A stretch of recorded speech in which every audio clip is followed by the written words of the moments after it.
राज्यभरामध्ये सध्या निवडणूक आयोगाकडून विशेष अशी मोहीम राबवली जात आहे आणि या मोहिमेअंतर्गत मतदार यादीची पडताळणी केली जात आहे. आता ही मतदार यादीची पडताळणी करत असताना एकूण राज्यातील जे मतदार आहेत त्यांची विशेष अशी माहिती या माध्यमातून संकलित करून त्याची पडताळणी ही केली जात आहे. आता ही संपूर्ण मोहीम राबवित असताना BLO कर्मचारी असतील किंवा शिक्षक असतील किंवा संबंधित जे कर्मचारी आहेत यंत्रणेचे, ते कर्मचारी आपल्या घरापर्यंत येतील आणि आपली माहिती संकलित करतील. आता या संबंधित काम हे वेळेत पूर्ण करण्यासाठी विशेष असे कॅम्प देखील आयोजित केले जात आहे.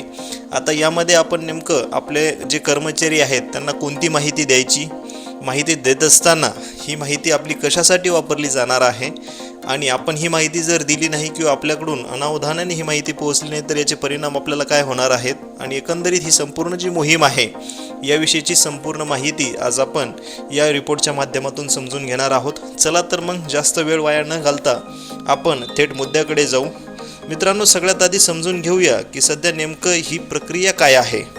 तर 30 जून 2026 पासून निवडणूक आयोगाने या मोहिमेचा पहिला टप्पा सुरू केला आहे.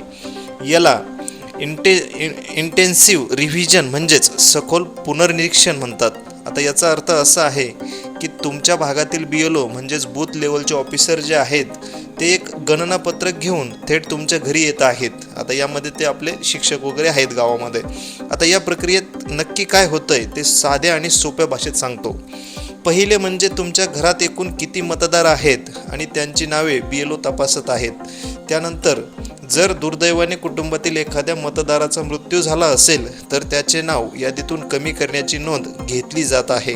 त्यानंतरचं तिसरं म्हणजे जर घरातील मुलगी लग्न होऊन दुसऱ्या गावी किंवा शहरात गेली असेल तर तिचे नाव तेथून वगळण्याची प्रक्रिया केली जात आहे.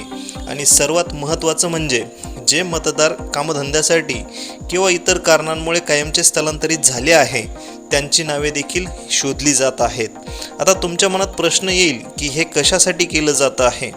तर अनेकदा मतदार यादीचे 1 किंवा 2-3 ठिकाणी एकाच व्यक्तीचे नाव हे त्या मतदार यादीत असते किंवा मयत व्यक्तीचे नावे वर्षानुवर्ष या यादीत तशीच राहतात आणि ही दुबार आणि बोगस नावे काढून मतदार यादी 100% स्वच्छ आणि अचूक करण्यासाठी ही विशेष मोहीम राबवली जात आहे.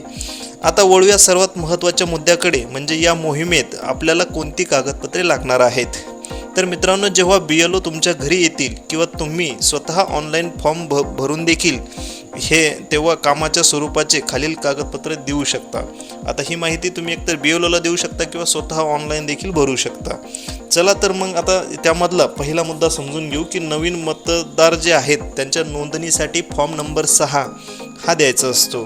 तुमच्या घरात कोणी नवीन मतदार असेल ज्याचे वय 18 वर्ष पूर्ण झाले असेल तर त्यांना खालील कागदपत्रे द्यावी लागतात, ज्यामध्ये वयाचा पुरावा यासाठी तुम्ही आधार कार्ड किंवा 10वीचे बोर्ड सर्टिफिकेट किंवा मग जन्म दाखला आणि पॅन यापैकी कोणतेही एखादं डॉक्युमेंट देऊ शकता, ते चालेल.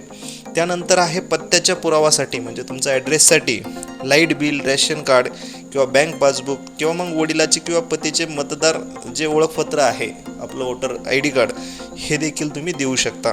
आता हे दोन डॉक्युमेंट दिल्यानंतर तुमचा एक फोटो द्यायचा आहे. 2 नवीन पासपोर्ट साईज रंगीत जे फोटो आहेत ते देखील तुम्हाला त्यासाठी नवीन मतदार यादीत नाव नोंदण्यासाठी द्यावं लागणार आहेत. त्यानंतर आहे मतदार यादीची दुरुस्ती करण्यासाठी फॉर्म नंबर 8.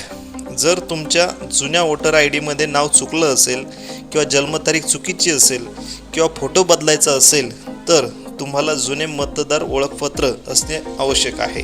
आता योग्य नावाचा किंवा वयाचा पुरावा जसे की आधार किंवा नावात बदल करायचे असल्यास गॅझेटेड कॉपी हे लागणार आहे. आणि त्यानंतर एक नवीन स्पष्ट असा फोटो लागणार आहे. त्यानंतर एक तिसरा मुद्दा यामध्ये आहे नाव वगळण्यासाठी फॉर्म नंबर 7. जर कुटुंबातील एखाद्या व्यक्तीचे नाव कमी करायचे असेल तर मयत व्यक्तीच्या बाबतीत संबंधित व्यक्तीच्या मृत्यूचा दाखला म्हणजे त्याचं डेथ सर्टिफिकेट लागणार आहे. त्यानंतर आहे स्थलांतरित व्यक्तीच्या बाबतीत जुने मतदार ओळखपत्र किंवा सध्या ती जेथे राहते तिथला पत्ता माहीत असणे गरजेचे आहे. ही माहिती तुम्हाला जर एखाद्याचं नाव मतदार यादीतून वगळायचं असेल तर ही माहिती देणं गरजेचे आहे. त्यानंतर आहे मोहिमेचा एक कडक आणि टाइम टेबल हे जे निवडणूक आयोगानं जारी केलं आहे.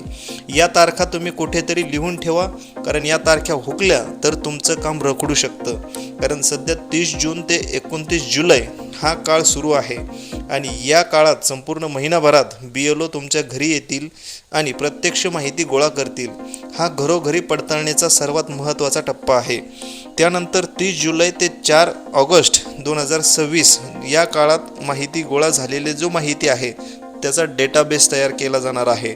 आणि पुढची महत्त्वाची तारीख म्हणजे 5 ऑगस्ट 2026 या दिवशी प्रारूप मतदार यादी म्हणजेच पहिली कच्ची यादी प्रसिद्ध केली जाईल आणि या यादीत तुमचे नाव तपासू शकता.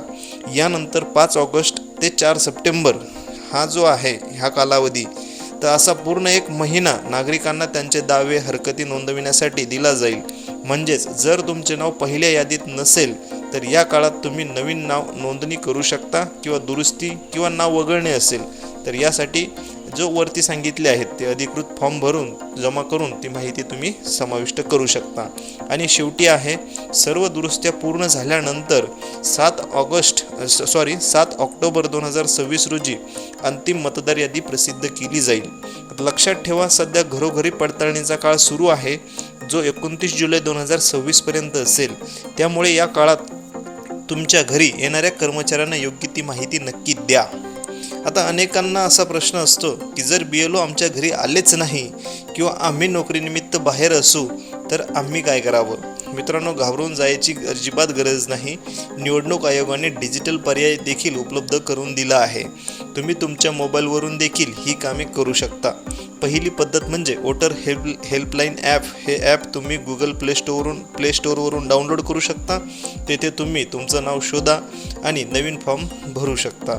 दुसरा पर्याय म्हणजे निवडणूक आयोगाची अधिकृत जी वेबसाईट आहे voter.eci.gov.in या वेबसाईटवर जाऊन स्वतःचा मोबाईल नंबर टाकून लॉग इन करा. तेथून तुम्ही नवीन फॉर्म म्हणजे जो फॉर्म नंबर 6 आहे तो नाव कमी करण्यासाठी, फॉर्म नंबर 7 किंवा दुरुस्तीसाठी किंवा स्थलांतरासाठी फॉर्म नंबर 8 स्वतः घरबसल्या भरू शकता. आता आणि कागदपत्रे तुमची अपलोड करू शकता. आता याविषयी तुम्हाला एक सविस्तर यूट्यूबचा व्हिडिओ दिला जाईल. यूट्यूबवरती तो व्हिडिओ तुम्ही नक्की बघू शकता. चला, त्यानंतर आहे माझी तुम्हाला एक वैयक्तिक विनंती आहे. तुमच्या कुटुंबातील प्रत्येक मतदाराचे नाव यादीत आहे की नाही हे आजच ऑनलाईन तपासून घ्या. जर नसेल तर नाव त्याचा स्क्रीनशॉट सुरक्षित काढून ठेवा. जर तुमचं नाव मतदार यादीत असेल तर, कारण ते देखील तुम्हाला सिरियल नंबर वगैरे आवश्यक असतं. आणि तुमचं नाव मतदार यादीत कसं शोधायचं, मतदार यादी कशी डाउनलोड करायची त्यासाठीचा संबंधित व्हिडिओ हा एंड स्क्रीनला मी देऊन देईल. त्या व्हिडिओच्या माध्यमातून तुम्ही ती माहिती समजू शकता. चला तर मित्रांनो, ही होती महाराष्ट्र शासनाच्या आणि निवडणूक आयोगाची विशेष सखोल मतदार यादी पुनर्निरीक्षण मोहिमेची संपूर्ण आणि सविस्तर माहिती. थोडक्यात सांगायचे तर 29 जुलै 2026 पर्यंत घरोघरी पडताळणी सुरू आहे आणि 5 ऑगस्टला नवीन यादी प्रसिद्ध होईल. आणि आवश्यक ती कागदपत्रांमध्ये आधार कार्ड, फोटो आणि पत्त्याचा पुरावा सर्वात महत्त्वाचा आहे. आता लोकशाहीमध्ये मतदानाचा हक्क हा आपला सर्वांचा मोठा अधिकार आहे आणि तो बजावण्यासाठी मतदार यादीत नाव असणे अनिवार्य आहे. त्यामुळे या मोहिमेकडे दुर्लक्ष करू नका. तुम्हाला ही माहिती कशी वाटली आम्हाला कमेंट बॉक्समध्ये नक्की कळवा.